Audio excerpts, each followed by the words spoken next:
If you're a founder, you know that fundraising is a big part of the job. What you might not know is that Carta is there to help. Carta's new fundraising suite provides startups of all stages the best tools and support to easily issue safes, accurately forecast dilution, and quickly close funding rounds. Save time, money, and make your next round your best yet. To learn more or to get started, go to carta.com/fundraise. That's carta.com/fundraise.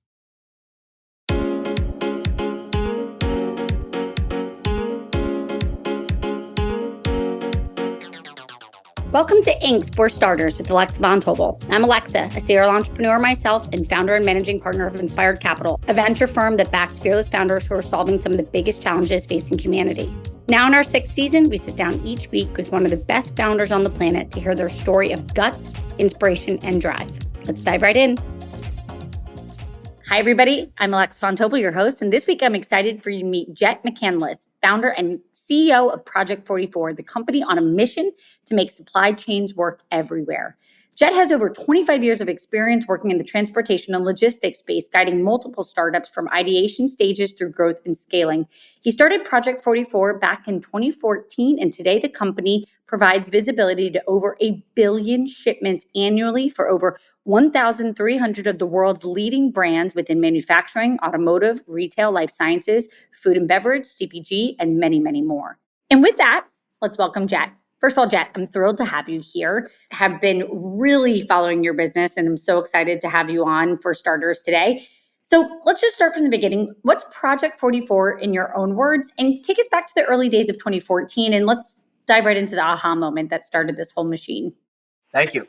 I'm excited to be here. Also, very impressive accomplishments you have. So project44 is an enterprise SaaS company. We're a high-velocity supply chain that optimizes the movement of goods around the world.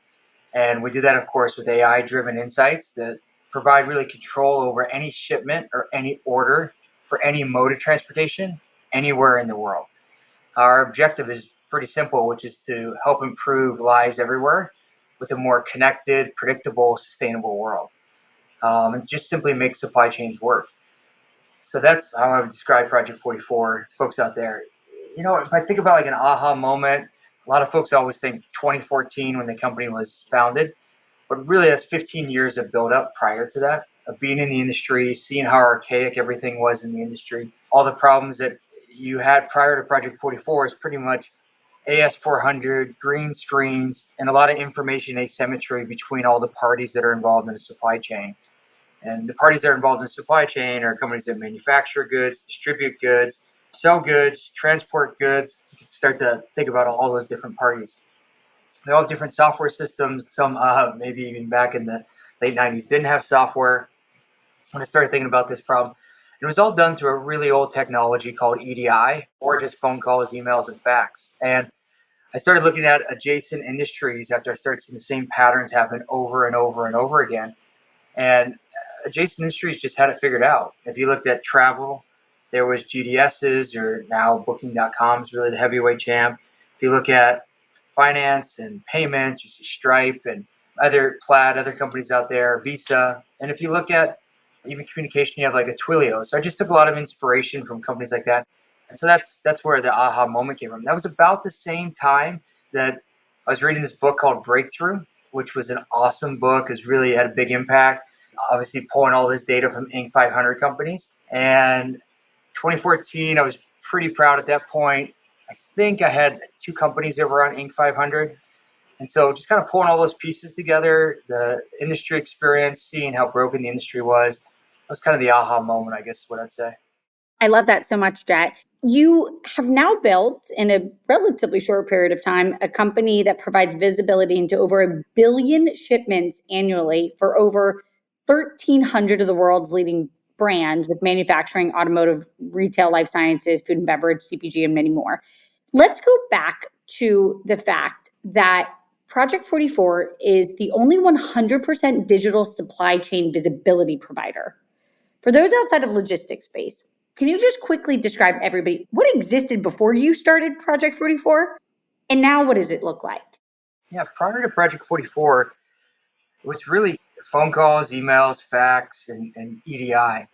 And we built out one-to-many API layer, that connective tissue that other industries we all benefited from other industries. And there are some other visibility players out there, but one of the big differences between us and them is where we started.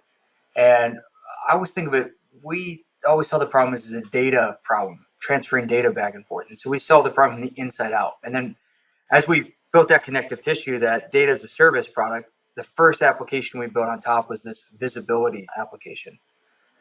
If you go to like Gartner Magic Quadrant or G2 and you see visibility companies, pretty much all those competitors started as an application. I always think of that as outside in. So they thought the industry needed another application.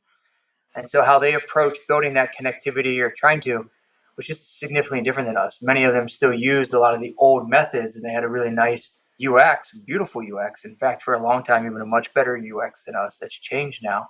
But I think when you look at a 2x2 or anything out there, you can clearly see there's a difference in results and ability to execute. I guess the other thing I would say is because we built that connective tissue, visibility is just, we have 7 layers to our corporate strategy, and visibility is the second layer. So we have a lot more that we can unlock as time goes on. I want to go back to that first year, which I think is a pretty fun fact. In your first year, you reached a year over year growth of 400%, obviously starting small, but that's still a lot of growth, without a single sales representative. What was your go-to-market playbook? How did you get customers in those early days, Jett? I was fortunate being in the industry, I guess, for 15 years at that point. Had a lot of relationships and I had a lot of customers from other businesses. And I'd go in and I'd pitch on the idea. Some, of course, said, we're pay once we can get value. And other ones said, hey, we're write a check. We believe in the idea and we think the industry could be better. And that may sound, I guess, to some people like, oh, wow, you got to know people to like get things done. Let me like explain like the difficulties then. Like just so people could understand that anyone could do it with enough effort. At that time, I had a broken back. So I was in a full cast, had 5 compression fractures. Previous employer, or we had a very, I'd say, nasty breakup with non-competes and things and delayed payment for the equity. And so I was actually pretty tight on capital at the time. So I lived in Chicago and I would just visit customers constantly. At the time, JetBlue had something, I think for 90 days or 3 months, you could fly unlimited out of Long Beach. And so I'd start in Chicago, I'd fly to Long Beach, and then I would fly to wherever I could fly with JetBlue with a limited budget. And I would see literally hundreds of customers to try to get that results we talked about of the 400% growth. Yeah, so certainly having relationships helped quite a bit, but a lot of hustle, a lot of grit, and yeah, just founder selling. I love that. And I love that you found a hack, which is basically 90 days of unlimited flights. And so you're like, so I took them up on it and I just went as far as I possibly could. That's a pretty good example of really intense hustle. And I'm really glad you shared that one. As you started making more progress, when did you know that Project 44 was working? Well, I think you have moments where you have third party validation that could help. I guess I always knew that the industry needed it, and I was willing to lose everything I had in order to make it happen. So I guess I would say at the beginning, I had enough conviction. I sold my houses, my cars, motorcycles, watches, every asset I had in order to make the payroll for the company because no venture firm in the world would invest in us. And then I guess you get to a certain point where the top firms in the world, like Insight Partners and Goldman Sachs and companies like that, validate it by, and I was very fortunate. We've been oversubscribed by many billions of dollars across our journey. And I guess maybe at that point you start thinking about that, but I guess I would say we're only 1% of the way to our goal and our vision. And, you do build these SaaS companies brick by brick, and they're very hard to build, and they're also hard to take apart. But I think only the paranoid survive. So although I think that we add tremendous value to our customers and we have a bright future, I still, I guess in my mind, don't think, hey, we made it. I'm still thinking about several decades out because I think it's a business that can be around for centuries. I had a feeling you were going to be like, have we made it? I don't know. And I knew that was coming. I had a good feeling on that. Jett, let's go back to something you just said, which is you literally sold your house, your motorcycle, your watches to make payroll. Can we just get a sense of like that decision and like what went into it? Yeah, I would say it's a humbling feeling. I think it's a gift. I grew up in a house with a lot of love, but not a lot of resources. And I know what it's like to be broke and poor and hungry. And I knew I never wanted it.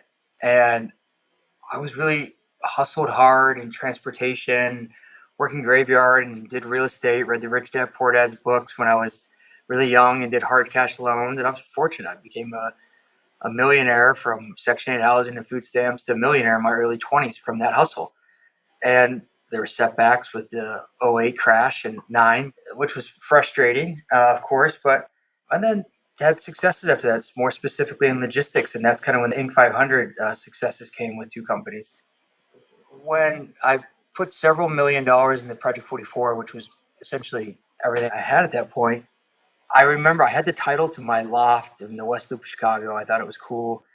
I was always proud of it. And I thought, okay, I'm going to go, like, we can't make payroll. I'm broke. I've sold everything else I can. I'm going to sell my house. And kind of said, well, I'll just walk down to the bank and I'll get a loan for 50% of the value or something.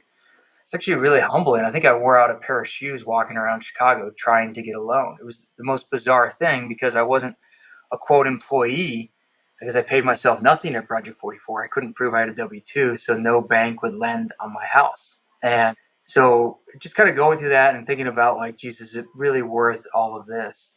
Is it worth being homeless if I can't make this work? But I had a lot of conviction with it, and I was dedicated to it. I ended up meeting some fantastic investors, specifically Chicago Ventures and Emergence Capital. And I didn't actually have to sell my house. I just had to get a loan out on it. So I think you have to dig deep on that and where you're at. I mentioned I broke my back too. So you kind of have this intersection of being out of shape, a broken back, and money and things. And I'd always been in shape and athletic, and sports were part of my identity. So as you start to strip back your identity to chase that passion, belief that you have, that this vision you have, the world needs it, it really tests you, I think. It tested me, at least. I love that so much, Jett. You have this thing that I love. You said companies should prepare for a new reality in which the global supply chain will always be in a never normal state. Tell us more about how global supply chain is evolving and what you think is coming. What does the next 5 to 10 years look like in your mind? Yes, so supply chains are incredibly complex. Being in logistics since 1999, the thing that amazes me, and I've said this many, many times over the last 2 decades, is that I walk into a store and there's actually food and things. Now, I think that's such an abstract idea to people nowadays because at COVID, I think you saw how fragile supply chains were, and you also saw how resilient they were. But they're very fragmented, they're very complex. You have a lot of international laws and trade wars and currencies and productions and holidays and cultures. But you also have a lot of disruptions and things that can happen. Now, we've been pretty fortunate since really the 1980s that there's been this globalization, and most countries or players that we think of nowadays have been really supportive of globalization, and they may have had different goals, but it was in their best interest to participate in globalization. And that's changing now. We could see that and look at a number of different ways, whether you look at how polarizing some of these political topics are, not only in the US, but there's over $55 trillion of GDP that's up for election this year. And you're seeing that kind of be global trade and which team are you on? Are you on the US dollar team or the BRICS team or wherever we are? You're seeing these kind of tensions and tribes happening across the world. And what you could see on supply chain is that if you really think about conflicts you have right now, you have the Black Sea that's impacted with Russia and Ukraine. That has impacted grain being shipped. It's not talked about a lot, but it certainly impacts trade. And if you look at even Russia from a geography standpoint and where they went from Crimea, you could see it's quite obvious they wanted a land bridge to the ports because supply chain was so critical for them to be able to export and import goods, and specifically oil. If you look at the conflict over in the Red Sea with the Houthi, I think there's about 650 cargo ships that have had to reroute around South Africa, the Cape of Good Horn. And that impacts global shipping quite a bit. And then you look at the Panama Canal and you see water levels are low. And even starting out this year, water levels are lower than they've been over the last several years coming in. So less ships can go through the Panama Canal, which creates a bottleneck. Now, in the backdrop of the actual true demand for goods out there, we've been okay because the inventory levels were high and we're still burning those down. So a lot of inventory is not super critical real time right now. And just overall the demand of goods is really tapered off because there's such a huge surge during COVID.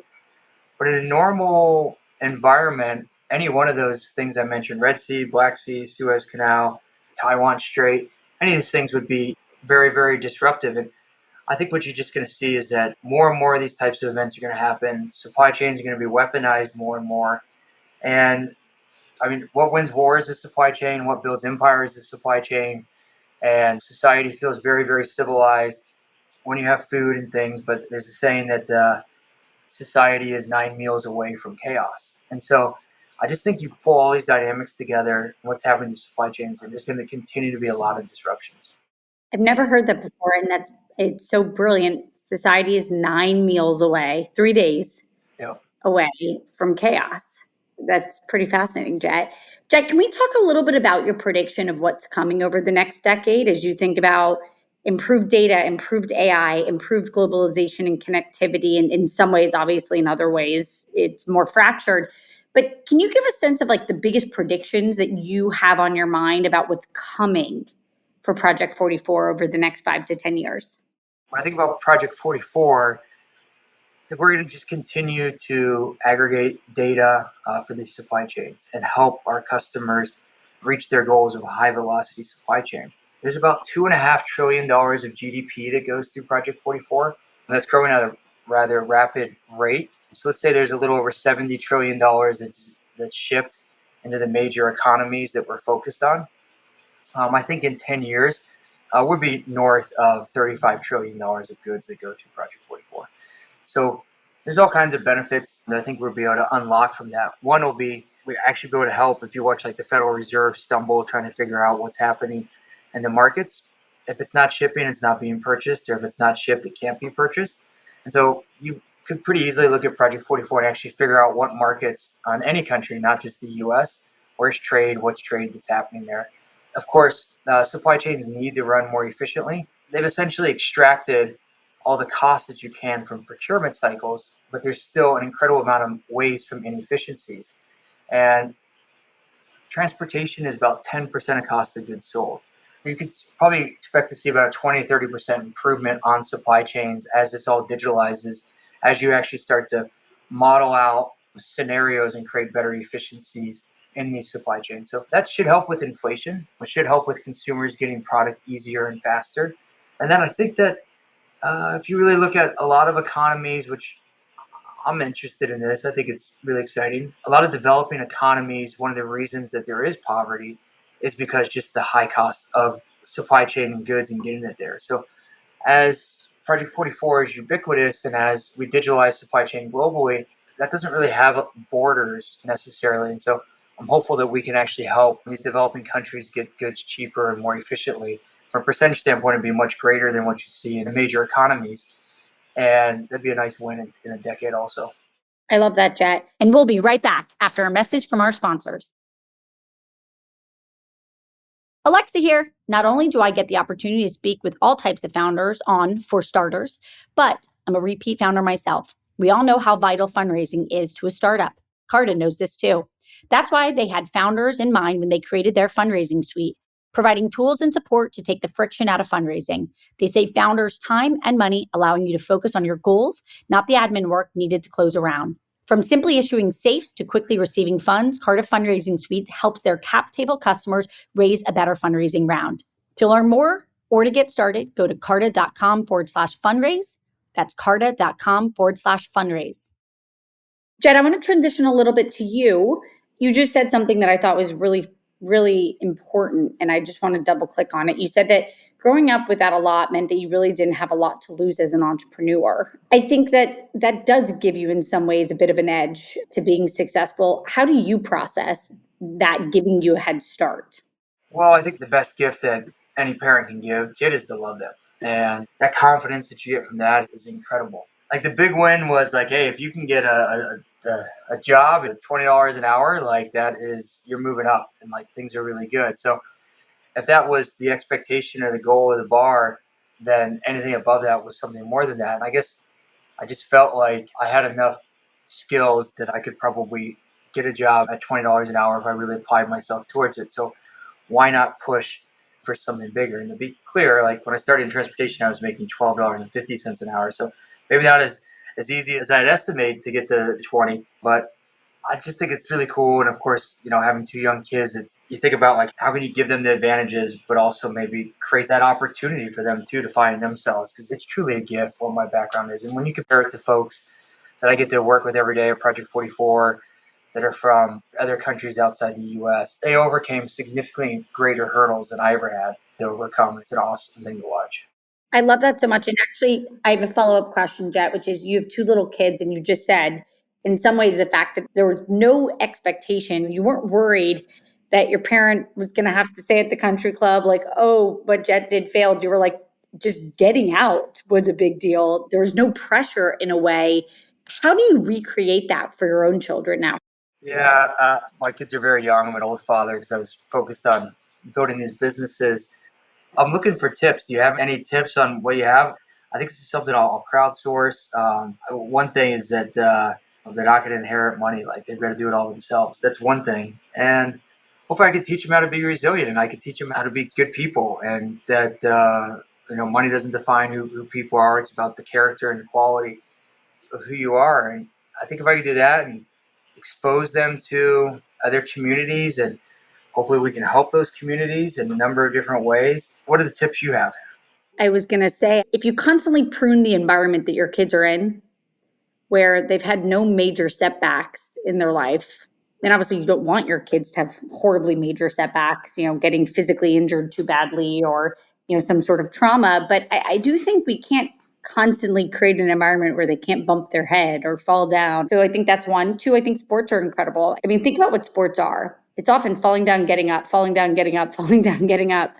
And you're kind of drilling it into people, that nature of just moving forward and getting back up. And then I think finally a little bit of you got to make your own bed here. And I think not having people assume that money's on the other side of the fence for them is really important. The only other thing I would add is the love of work. I love my job. I run Inspired Capital with some other partners. I come to work every day filled with joy that I get to do what I do. And I think it's a rewiring of the love of building and love of putting hard effort into things and seeing the results versus just we're here to get money, we're here to have a transaction. But I'm still crowdsourcing too, Jett. So these are early rough drafts of ideas. Okay, Jett, I want to ask one question because I think it's related to this, which is you said a few times the love of your parents. You were very, very loved. If you look back in the rearview mirror and look back at your childhood, is there something that stands out that you attribute a ton of your success to? I would say I was really just fortunate with the people that came into our lives to help and to mentor. I think it's a misunderstanding. People will say like, "Oh, you did this yourself," or "You're self-made." It's like, no, I'm not. I'd be in jail or doing something else. Like if it wasn't for the literally hundreds of just amazing people that came into my life. And I would say, if I'm really honest about it, like my mom was pretty involved with the church, and at the church there were a lot of people that were looking out for kids and helping. And I guess that's probably where the first couple people came in. I can remember there was a ski trip for I think it was eighth grade youth group, and we didn't have the money. I think it was like $120, and somebody anonymously donated the money and went skiing. I fell in love with it, and now I live in Jackson Hole, Wyoming, which is arguably the best ski resort in the world. And so it's just kind of those types of opportunities. And the community that I grew up in itself, like in the Section 8, wasn't a good place to always find the mentors. But I guess I would say that the church that my mom provided a lot of mentors. And then from there, maybe it just exposed me to what good people look like. And maybe I was able to identify good people outside of that particular community as I became less active in it. But I could identify good people that come from all different religions and backgrounds, and many of them just helped along the way. I love that so much, Jett. I very much agree with you that none of us achieve anything by ourselves, and that it is the whole village that has poured any love into your life that helps you achieve your life. I want to ask two last questions, which is you're an adrenaline junkie, you are sporty, and I think you have a passion for adventure. When you get really overwhelmed or stressed, and keep in mind, building a business, especially one that's now managing trillions of dollars moving through ports and keeping the world moving, 9 meals away from falling apart. How do you manage stress? Yeah, so I wouldn't consider myself an adrenaline junkie, but I think a lot of people could maybe come to that conclusion because I heli ski and mountain bike, and I used to rock climb without ropes and things. And what I noticed is like I do like sports that require an incredible amount of focus. What's maybe a little bit unique with me with that is that when you're in those situations or you're in really consequential skiing situations that are no fall zones, which means if you fall, you die. I actually typically processing some of the most complex problems simultaneously while I'm doing that event. So for the longest time, I thought it was singularity focus, but it's actually dual processing. And if I really evaluate that, it's the more stressful it is, the more chaos there is, the more clarity I actually get on what needs to happen. I also don't really remember pain very well. So it's like a really cool gift. It's like I could go through like 6 months of hell with the business or whatever's going on. And like the next day I'm like, hey, life's like good. This is pretty easy. Like, let's keep going. That I've never heard somebody say that, but I think I have the same dynamic where I'm like, that wasn't so bad. And actually it's like, that was miserable. and, That's and I like refuse to let my body process how painful something actually is. Last question that I just want to get a sense of. You're a wonderfully thoughtful human. I can even tell just from all the research I've done, but also from even just chatting today. Thank you. What is one thing you hold as sacred in business building, in your journey as being an entrepreneur? What's one thing that's sacred? Just say integrity is the first thing that comes to mind. Like operate with integrity. I like that a lot, and that sounds like a good answer. Jett, I'm going to move to the quick fire round. I'm going to ask you questions. First thing that comes to mind. What is a book that has had a major impact on your thinking that you want to pay it forward to people? There's all you've got the classics. Think and Grow Rich. First one comes to mind. It's an oldie but a goldie. Yeah. When you interview people, Jett, and like try to get a sense of whether or not they're a good fit for your team and your vision and your mission, what do you like to ask people? I think for interviewing, it's always about like talent and how can they process information, how can they crystallize information. And then I would say they need to have at least three things for any role in the company: communication, accountability, and resourcefulness. Accountability is really simple. I think we live in a world where there's like, who's the bigger victim? And I don't think that's ever going to get anyone far when you're trying to do innovative things. Resourcefulness with AI and you say, of course, Google and things, like almost every answer is out there. So just figure it out, or there's patterns that you can apply. And then communication, whether it's personal, business, your marriage, friends, colleagues, customers, communication is the key for all relationships. I love that, Jett. That's awesome. What's the biggest pinch me moment you've had to date where something happened at Project 44, you came home and you were like, I can't believe that's happened. What was it? Billion-dollar valuation was something, but if you really put it in context, I think there were like 250 unicorns that year or something. So if there's 252 business days, that's like one a day. So it was a big number. There's this game I started playing. I can't name all these customers, but like I could literally say, what kind of coffee did you have this morning? And most likely it's one of my customers. Or I could say, what kind of shoes did you work out in this morning? It's probably my customer. What kind of car did you get in today?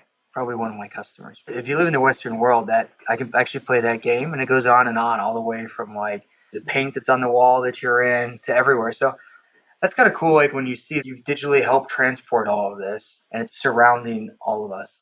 Jett, that's really cool. That's an incredibly cool thing to be able to do and the game to be able to play, and to just think about what an incredible impact you're having on society by helping that go more smoothly and faster and more accountably. Well, first of all, Jett, thank you so much for joining us here today. There's so much wisdom that just came out of your mouth. I feel like I could talk to you for hours. Everybody out there, if you want to learn more, please check out project44.com, an incredible business that Jett has built here. And it feels like in so many ways, you're just in inning one of your own journey. And you can join us next week for a new episode of For Starters with Alexa Von Tobel. Thank you. Jett, you rock. Thank you so, so much. Thanks for having me on.